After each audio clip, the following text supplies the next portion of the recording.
मणिपुर दौरे से विपक्षी सांसदों का दल वापस लौटा। दौरे को लेकर आरजेडी सांसद मनोज झा ने कहा, मणिपुर में हालात बहुत खराब हैं, जल्द शांति बहाल होनी चाहिए। हमने कहा है कि शांति की फौरी तौर पर आवश्यकता है, शांति न्याय के साथ। यही हमने गवर्नर साहिबा को भी कहा और उनकी संवेदनाओं से हमारा भी दिल भर गया। हमने सिर्फ समुदायों के बीच में रिश्ते की पुनर्वापसी की मांग की है, क्योंकि शांतिपूर्ण सहाअस्तित्व के अलावा मणिपुर हो या मध्य प्रदेश हो, कहीं भी कोई दूसरा विकल्प नहीं। हालात खौफनाक है, दर्दनाक है, पीड़ादायक, सामूहिक पीड़ा का क्षण है और देश को एक स्वर में संदेश देना होगा कि ये पीड़ा व्यक्तिगत भी है और सामूहिक भी है। मणिपुर से लौटकर कांग्रेस नेता अधीर रंजन चौधरी ने केंद्र पर निशाना साधते हुए कहा कि दिल्ली में बैठकर बड़ी बड़ी बातें की जाती है, लेकिन वहां लोगों के पास खाने का सामान, दवाएं और पढ़ाई का कोई इंतजाम नहीं रह गया है। बड़े बड़े बात तो दिल्ली में कहे जाते हैं, देश की बाहर भी बड़े बड़े बात कहे जाते हैं। हम लोग क्या करें? लगता तो है जब सारे मणिपुर जल रहे हैं तो हमारे देश की प्रधानमंत्री बंसुरी बजा रहे हैं, किसी के कोई परवाह नहीं मणिपुर के बारे में। आप जानते हैं, लोगों की घर में खाना नहीं है, दवाई नहीं है, बच्चों की पढ़ाई की कोई इंतजाम नहीं है, कॉलेज स्टूडेंट कॉलेज में जाने नहीं पा रहे हैं। सारे मणिपुर में दो गुटों के बीच जो झगड़ा चल रहे हैं, इस झगड़ा से इनको वापस लाने के लिए कोई कोशिश नहीं किए जा रहे हैं। बिल्कुल सरकार सारे चीजों पे आंख बंद करके बैठे हुए हैं। बीजेपी प्रवक्ता अजय आलोक ने विपक्षी दलों के मणिपुर दौरे पर निशाना साधते हुए कहा, पर्यटन के लिए मणिपुर गया था विपक्षी दलों का डेलीगेशन।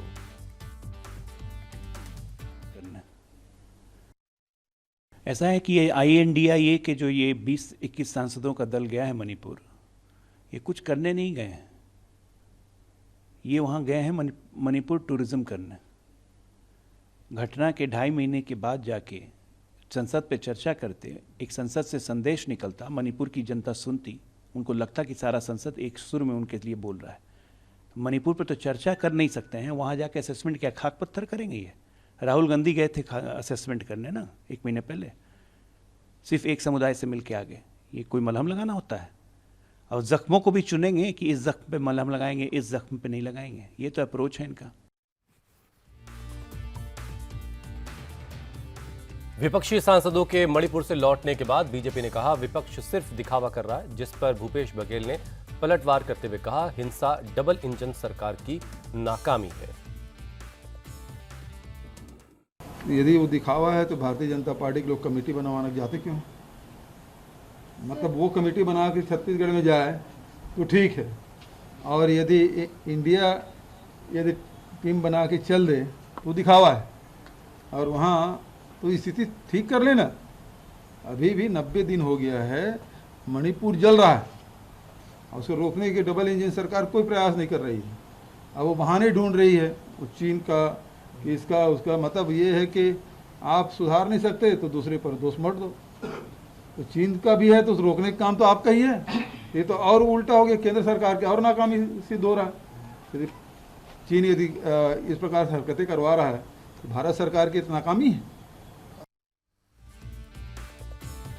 विधानसभा चुनाव की तैयारियों के मद्देनजर अमित शाह इंदौर पहुंचे थे, जहां उन्होंने जनसभा को संबोधन के दौरान कांग्रेस पर जमकर निशाना साधा और कहा कि 2004 से 2014 तक आए दिन पाकिस्तान से आतंकी आते थे और गोलियां चलाकर धमाके करके चले जाते थे। मोदी सरकार आने के बाद सर्जिकल स्ट्राइक और एयर स्ट्राइक करके पाकिस्तान को सबक सिखाया गया।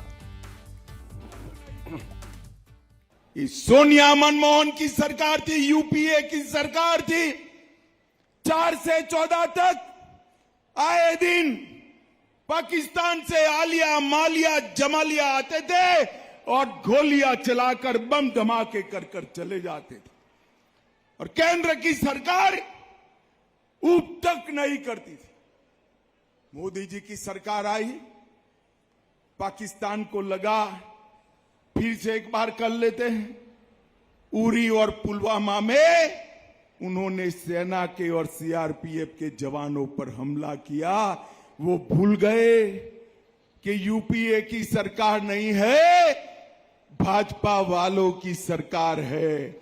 और मौनी बाबा मनमोहन सिंह नहीं, नरेंद्र मोदी प्रधानमंत्री है। नरेंद्र मोदी प्रधानमंत्री 15 ही दिन में सर्जिकल स्ट्राइक और एयर स्ट्राइक कर पाकिस्तान के घर में घुसकर आतंकवादियों की धज्जियां उड़ाने का काम हमारे सेना के जवानों ने किया। रामदास अठावले ने दावा किया कि नीतीश कुमार कभी भी बीजेपी में आ सकते हैं, जिस पर जवाब देते हुए बिहार बीजेपी के नेता सुशील मोदी ने कहा कि नीतीश कुमार के लिए बीजेपी के सारे दरवाजे बंद हो चुके हैं और अब वो बोझ बन चुके हैं। वो अगर आना भी चाहे तो बीजेपी तैयार नहीं है ना।